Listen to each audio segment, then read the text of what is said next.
საღამოშვიდობის ამერიკის ხმის ქართული რედაქცია და საზოგადოებრივი მაუწყებელი წარმოგიდგენთ ყოველკვირეულ სატელევიზიო პროექტ ვაშინგტონი დღეს. მე ია მეორმიშვილი ვარ და მომდევნო 15 წუთის განმავლობაში შემდეგ თემებს გაგაცნობთ. 4400 დაღუპული ამერიკელი ჯარისკაცი და ათობით ათასი ადგილობრივი სამოქალაქო პირი. ერაყში 9 წლიანი ომი დასასრულს მიუახლოვდა. თითქმის საუკუნის წინ აშენებული ცათამბჯენი 40 წლის მანძილზე მსოფლიოში ყველაზე მაღალი შენობა Empire State Building-ი დღეს ინვესტორებს ეძებს. ქართული კულტურის კერა ნიუ-იორკში მოცეკვავ ეწერო, ქართულ ოჯახებს ტრადიციების შენარჩუნებასა და დახვეწაში ეხმარება. ამერიკელი ჯარისკაცები ერაყს ტოვებენ და 31 დეკემბრისთვის იქ საბრძოლო დანაყოფები აღარ იქნება დისლოცირებული. ქონება, რომელსაც ამერიკული ჯარი ერაყში დატოვებს, $200 მილიონი ღირებულებისა. ჯარების გაყვანის შემდეგ საბრძოლო ოპერაციების, დაღუპული თანამემამულეებისა და დანგრეული შენობების გარდა ერაყელებს 9 წლიან ომს დაცარიელებული ბაზები და ბეტონის ჯებირები გაახსენებს. ერაყში 9 წლიანი ყოფნის შემდეგ ამერიკელი სამხედროები ქვეყანას ტოვებენ. ბოლო ნაწილები ერაყიდან ამ წლის 31 დეკემბერს გავლენ. ამერიკელი სამხედროები სამხრეთ ერაყის ქალაქ ნასრიასთან კემპ ადერში იკრიბებიან. სწორედ აქედან სამხედრო კოლონები მეზობელ ქუვეითში გადავლენ. კაპიტანი დევიდ მოსესი ერთ-ერთი ოფიცერია, ვინც ამ პროცესს კოორდინაციას უწევს. აქ გადმოსროლილი კოლონების ხელმძღვანელები ერთად ვიკრიბებით და ვამოწმებთ მათ მდგომარეობას და დოკუმენტაციას. თუ კი რაიმე არასწორია, შეცდომას ადგილზე ვევასწორებთ. ერაყს ასევე ის არასამხედრო პერსონალის ტოვებს, ვინც აქ სამხედრო ბაზებზე იყო დასაქმებული. მათ შორის არიან პაკისტანიდან, ინდოეთიდან და ნეპალიდან. ამჟამად დაცარიალებულ სამხედრო ბაზებზე ერთდროს მუდმივი მოძრაობა იყო. როგორც ამერიკელი სამხედროები ამბობენ, მათ მიერ დატოვებული ქონება დაახლოებით $200 მილიონის ღირებულებისაა. მათ შორის არის დაზიანებული ავტომობილები და სატვირთო პიკაპები. მათი ტრანსპორტირება კი უფრო ძვირი დაჯდებოდა. მესამე ბრიგადის ვიცე-პოლკოვნიკი ჩარლზ კრომვიდი ამბობს, რომ ჯარების გაყვანის პროცესი კარგად მიმდინარეობს. მე ვგრძნობ, რომ ჩვენ ამ ქვეყანას ღირსეულად ვტოვებთ. ერთ დროს უმსხვილეს ამერიკულ სამხედრო საჰაერო ბაზას ახლა ერაყის ძალები იყენებენ. ამ აეროპორტს უკვე იმამ ალის სახელი ეწოდა. ჯარების გაყვანის შემდეგ ყველაზე თვალშისაცემი კი მტვერი და ბეტონია, რომელიც ერაყში ამერიკელთა ხანგრძლივი ყოფნის ისტორიას გვახსენებს. ლევან ღირსიაშვილი, ამერიკის ხმა, ვაშინგტონი.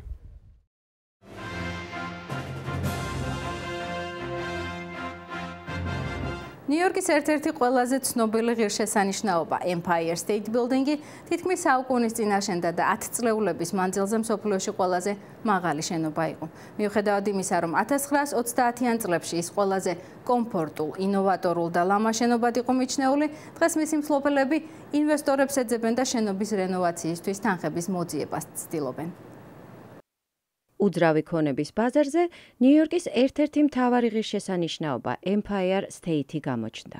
ცათამბჯენი, რომელიც 40 წლის მანძილზე მსოფლიოს უმაღლეს ნაგებობას წარმოადგენდა.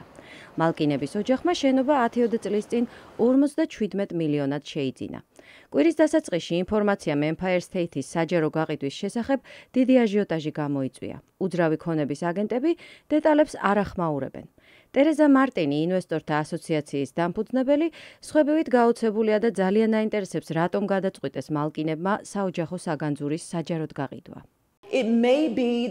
შესაძლოა ფინანსური პრობლემა აქვთ და ფონდების მოზიდვა სჭირდებათ, ან კიდევ ფულის მოგება, ახალი ტიპის დაბანდება და ბიზნესის გაზრდა სურთ.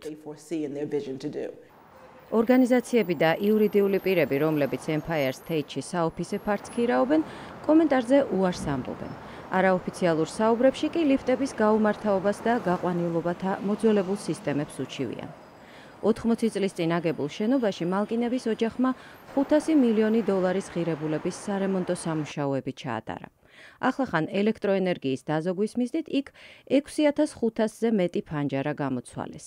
თუ კი აქცია $10 ეღირება, 100 აქციას ვიყიდი. 200,000 დაბანდების საშუალება ნამდვილად არ მაქვს, მაგრამ რეალური ფასი თუ დაადეს, ცოტას მაინც შევიძენ. 100 სართულიანი ცათამბჯენი ღამით მართლაც ულამაზესი სანახავია. ღირსშესანიშნავი თარიღების და მოვლენების მიხედვით ის სხვადასხვა ფრად ანათებს. გაზეთ New York Times-ში ახლახან იღუმრეს კიდეც, რა კი Empire State-ი საჯაროდ იყიდება, მას ამ თვეში ყველაზე მეტად მწვანე ამერიკული დოლარის ფერი მოუხდებაო. მაია ქვარცხავა, ამერიკის ხმა, ვაშინგტონი.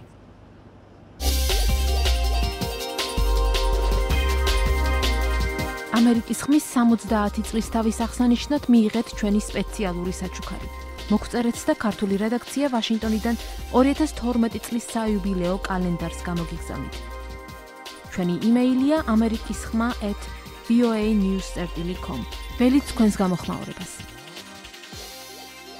უკვე რამდენიმე წელია ნიუ-იორკში მდებარე ქართული ხელოვნების სტუდია ბრუკლინში მცხოვრებ ქართველ ოჯახებს ძირძველ ტრადიციებთან აკავშირებს. მოცეკვავე წერო ქართულ ამერიკელებს თეატრალურ ხელოვნებას, ცეკვა სიმღერას და წერა-კითხვას ასწავლის. ქართული ტრადიციული ცეკვისა და სიმღერის ეს სტუდია უნიკალური დაწესებულებაა. მოსწავლეთა უმეტესობა ამერიკაში დაბადებული ქართველები არიან, რომლებიც საქართველოში იშვიათად ჩადიან და ამერიკულ გარემოში იზრდებიან.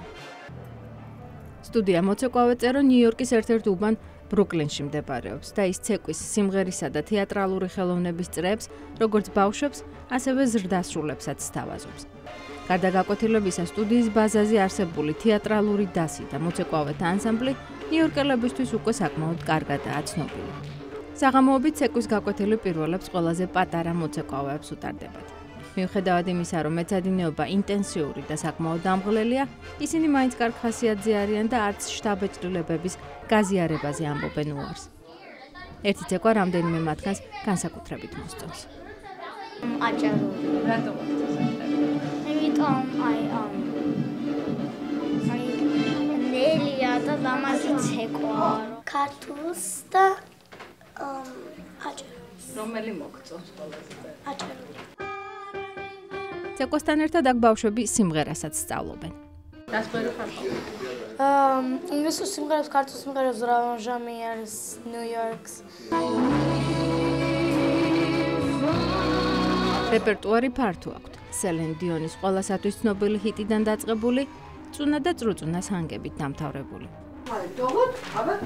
ცეკვის გაკვეთილამდე კი თეატრალურ ხელოვნებას ეზიარებიან, სადაც ქართულ წერად და კითხვას სწავლობენ და მეტყველებას იუმჯობესებენ. ახალი წლის მოახლოებასთან ერთად კი სამუშაო გაცილებით მეტი აქვთ.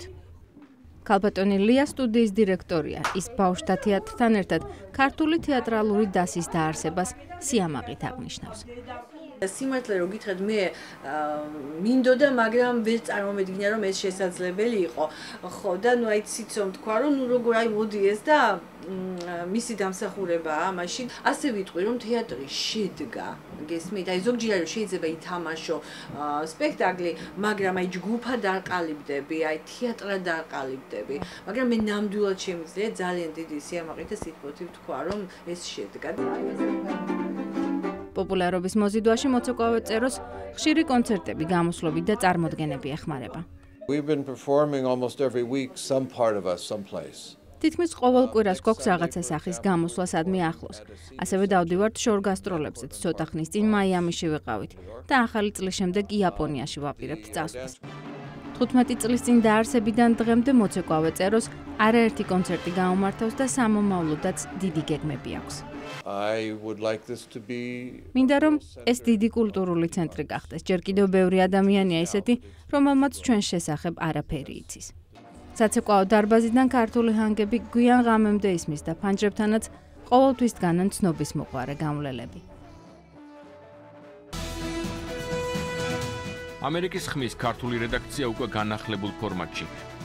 ჩვენი მასალების, ინფორმაციის და მოპოვებული ანალიზის ხილვა შეგიძლიათ ინტერნეტში მისამართზე www.amerikiskhma.com.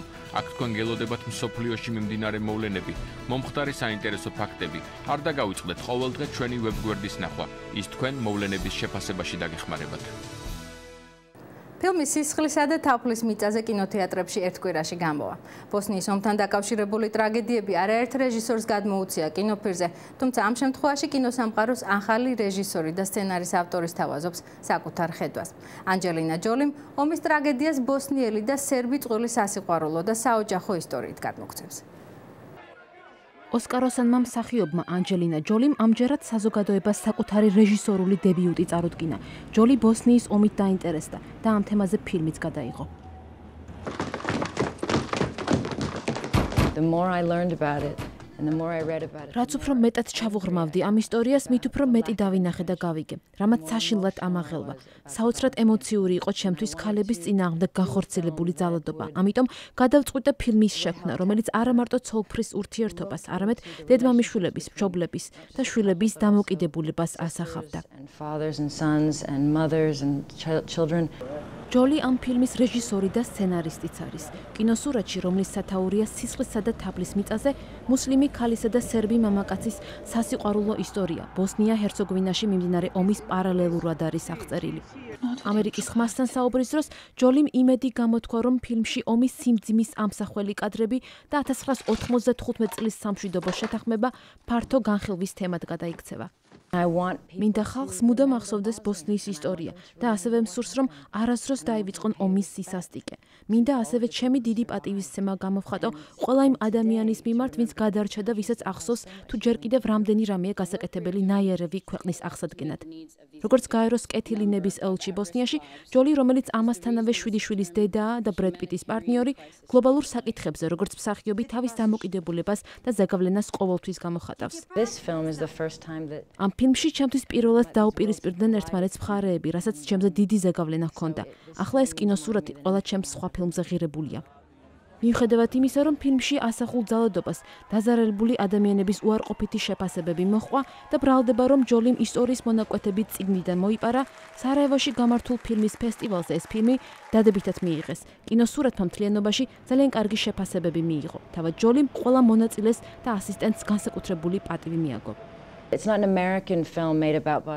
არ არის ბოსნიის თემაზე შექმნილი მარტო ამერიკული ფილმი, არამედ ეს არის ფილმი, რომელიც ერთმა ამერიკელმა მრავალი ბოსნიელის თანამონაწილეობით შექმნა.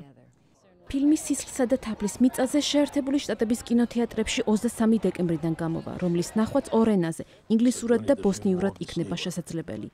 ანა კალანდაძე, ამერიკის ხმა, ვაშინგტონი. ამერიკაში საშობაო სეზონი დაიწყო, ეს ყველაზე მეტად ნიუ-იორკში იგრძნობა, სადაც ქუჩები და შენობები საახალწლო დეკორაციებითაა მორთული. ეს ნიუ-იორკის მეხუთე ავენიუა, სადაც გამვლელ შეუძლია არა მხოლოდ საშობაო საჩუქრები იყიდოს, არამედ მაღაზიების დეკორაციების დათვალიერებითაც არანაკლები სიამოვნება მიიღოს. მიუხედავად იმისა, რომ გარეთ საკმაოდ ცივა, მშობლები პატარებს მინიატურული ატრაქციონებისა და საახალწლო პერსონაჟების დათვალიერებაზე უარს არეუბნებიან. მთელს ამერიკაში და განსაკუთრებით ნიუ-იორკის მეხუთე ავენიუზე მაღაზიის მფლობელები რამდენიმე თვით ადრე იწყებენ დეკორაციებზე ზრუნვას. და შედეგიც სახეზეა. მათი ნაწილი სამუზეუმო ექსპონატსაც გიგავს. ეს ტრამპის ცნობილი კოშკია, რომელსაც ყოველ წელს საახალწლო ვარსკვლავებით რთავენ. როკფელერის ცენტრის ნაძვის კი კონკურენციას ვერც ერთი საახალწლო სანახაობა უწევს. ეს მთელს ამერიკაში ერთ-ერთი ყველაზე მაღალი საახალწლო ნაძვია. მისი სიმაღლე 30 მეტრია, სიგანე 11. ნაძვისხე დაახლოებით 30,000 ფერადი ნათურითაა მორთული, რომელსაც დაახლოებით 8 კილომეტრიანი სადენი აკავშირებს ერთმანეთთან. ნაძვისხეს თავზე სვაროვსკის ვარსკვლავი ადგას, რომლის დიამეტრიც 3 მეტრია.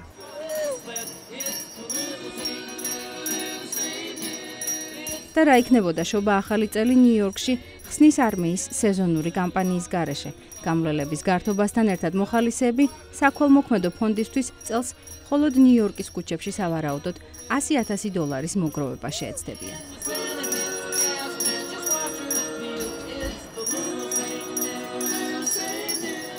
დღეისათვის სულ ეს იყო თქვენ უყურებთ ამერიკის ხმის ყოველკვირეულ გადაცემას ვაშინგტონი დღეს. ჩვენ მომავალ კვირამდე გემშვიდობებით.